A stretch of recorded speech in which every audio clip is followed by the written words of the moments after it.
My question of the day to you is, do you have a signature eye look? Like, do you do your eye makeup the same every day? I don't, and I never really have, unless you count the time in like the 12th grade when I went to a Mary Kay party and she told me that like hunter green and black were my colors, and so I wore that all the time. It's why I don't wear green eyeshadow very much anymore. I look back on the pictures and I now know why my dad was like, you look like a raccoon, Kendra. I don't have a signature eye look. However, I have been doing this same eye look almost every day. Maybe this is something you want to try with your colors or maybe with your particular palette. So I've got kind of three matte colors and then a shimmery color. So on the matte side of things, there's kind of a vanilla color. I'll post the exact colors and links below, like a pink color, a deep maroon almost. It's kind of reddish brown, and a rose gold. So I'm going to do my entire face of makeup. How I've been doing it, almost every time I do my makeup, I like it so much. And I only use 2 brushes. Let's do this thing. Dun, dun, dun, dun. A few things that I've learned recently from the interwebs and from some influencers is this thing about under highlighting. So I get a lot of compliments on my makeup all the time, on my skin. And sometimes it's my skin, like my skin doesn't suck. I'm 42 years old. And sometimes most of the time, it's my highlight game. I wear a lot of highlighter. I'm very strategic about where I put it. So I'm going to use this kind of creamy liquid highlighter first, and I'm actually going to put it under my makeup kind of heavily. Am I going to put it over my makeup too? I am. I don't know if that's right or wrong, but I mean to tell you, when people have been complimenting my skin lately, they have been complimenting it, and I'm thinking this is why. So pay attention. A little on my nose, a little here. You know, I'm kind of sloppy about it at this juncture. Maybe I'm not normally that sloppy. That might have been really extreme. So that was in the Champagne, Perfect Glow Drops in the Champagne color. And this is Perfect Glow Drops in Bronze. And like, you really just need like the tiniest little bit. And I'm just gonna like pre-contour with this. Oh, I need a haircut. Underglow. A little foundation on the eyes. A lot of times I use concealer on my eyes, but I don't have my concealer palette here because I left it someplace. So that's good, I guess. Basically, so any kind of prime your eyes so your eyeshadow has something to stick to. I am stuck using my eye pencil, the Claim to Frame Brow Pencil in medium, because I am out of my light. I have a new one coming. So typically for this kind of like everyday look, I would use the light color. But, you know, got a lot of problems today. I am really just kind of filling sparse areas, and I'm trying to keep them as natural looking as humanly possible. And I'm going to need my mirror.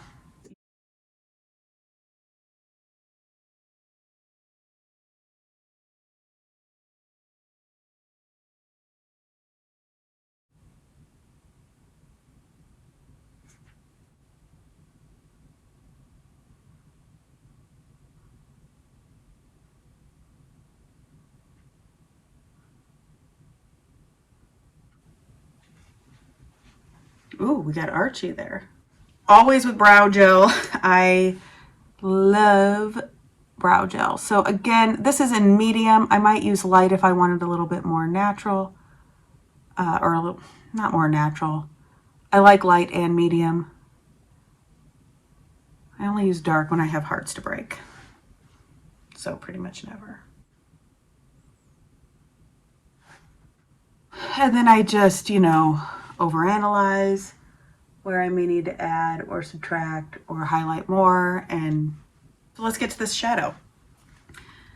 This is the brush I'm going to use. I'm only going to use this brush. So I'm starting with this light color, and I'm placing this on my brow bone. Okay, so I do this for a couple reasons. I start at the crease and go up. And part of the reason is I'm kind of setting that foundation that I already put there, right? And creating a highlight, which a highlight lifts, and I want that permanently surprised look. But the other reason is I'm going to put my crease color down. And the crease color is going to be darkest where it's right on top of foundation. And then it's going to blend better into powder. So now I'm going to use, I hate it when I have to edit out. I edit those out of these videos all the time, you're welcome. And half of the ums that I say also get edited out. Well, almost all of them. And I really hate that. Okay, next. This pink color. Now, crease. So as I was saying, the color will be darkest right in the crease and then lightest as I blend it into that powder.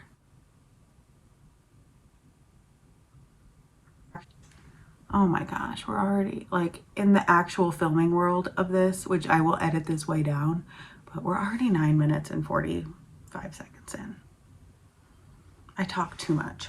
All right, so next, once I've got that done, I'm going to take that same color and I'm going under my eyes with it. Try not to poke yourself in the eye, but you're going to want to get as close to your lash line, like pretty much on your lash line.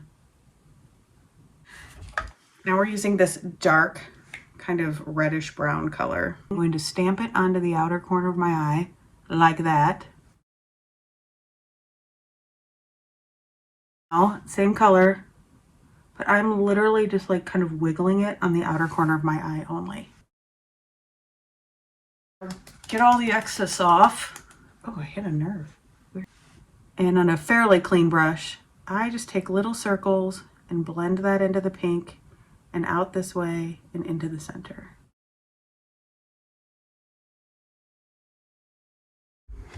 Coincidentally, I timed myself while doing this entire look from start to finish while listening to Bailey Sarian, and it only took me 8 minutes and 45 seconds versus right now I'm 12 minutes in. Like, this talking business.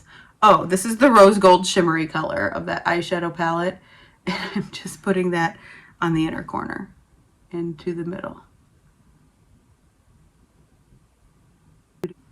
Take a little bit more of that brown, and I'm just going to blend these two together softly. There's a fly down here. That's great. Okay, so now I'm going to take a eyeliner pencil. So all I'm going to do is tight line this black eyeliner pencil on my upper eyelid, just in the outer corner.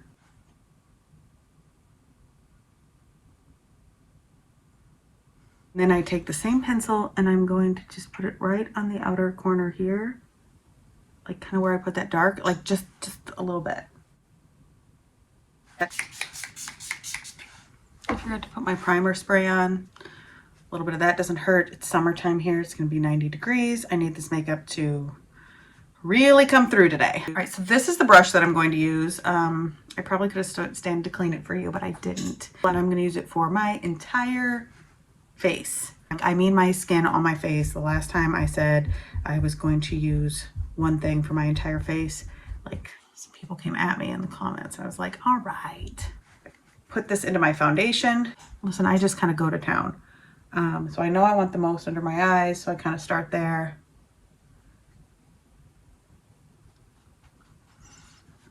And this is, I'm just going to blend.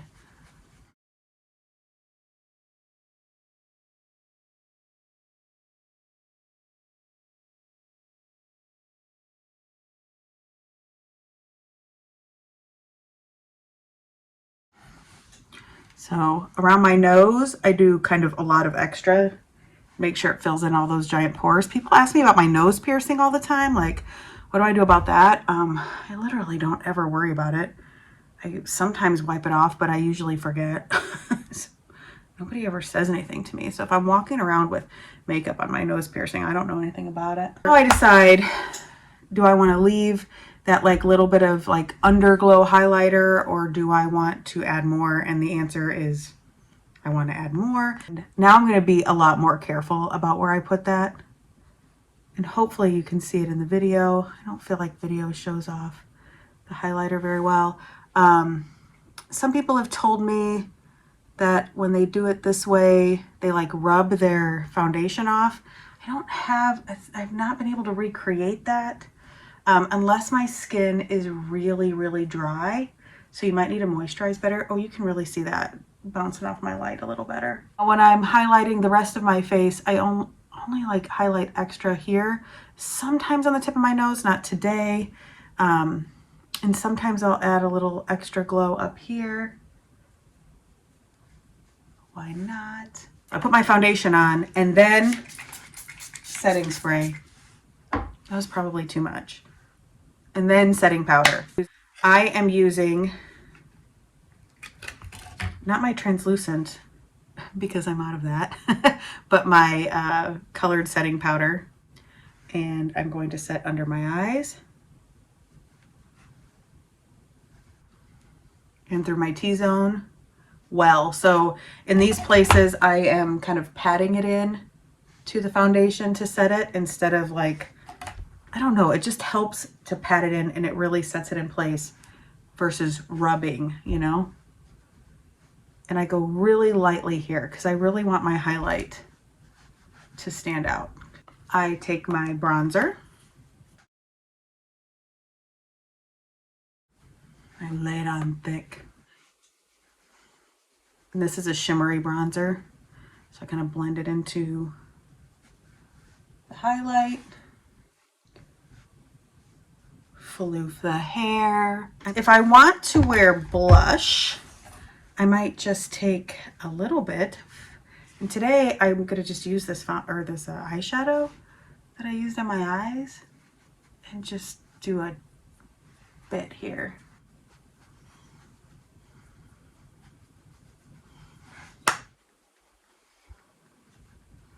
We'll blend that a little bit. It kind of got serious. I have been using this brown mascara, which I swore I hated, but I got kind of forced to use it because it was all I had. Shocker.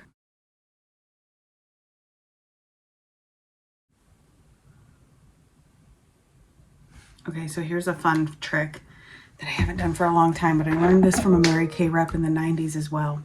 So if you want a more subtle mascara, but it's not quite bold enough for you, and you got your brown mascara on, take your black mascara and just go over the outer corner and like the tips. I don't know, it's probably a subtle difference, but I really like it. And trying to keep my lip look for this very, very simple and kind of nude. So this is a nude lip liner.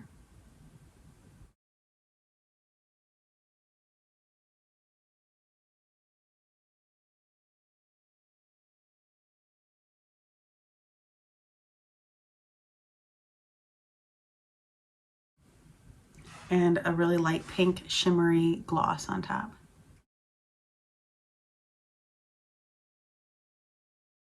Ta-da! Anyway, let me know what you think of this look that may just become my summer signature look. I'm sure I'll change the lip up, but here's what I'm liking about it. First of all, not a ton of eyeliner. I love, love, love heavy eyeliner, but I'm noticing as I get older, I don't always like it as much for every day. There's like, there's a lot of adjusting I feel like I have to do in order to, you know, make sure it looks good when I'm smiling and when I'm not because of, you know, wrinkles and things. Let me know in the comments below if you like it. If you hate it, you can just keep your comments to yourself. That's fine. Although, hey, I'll take the boost in algorithm as well. Thank you for being here, and I'll see you later.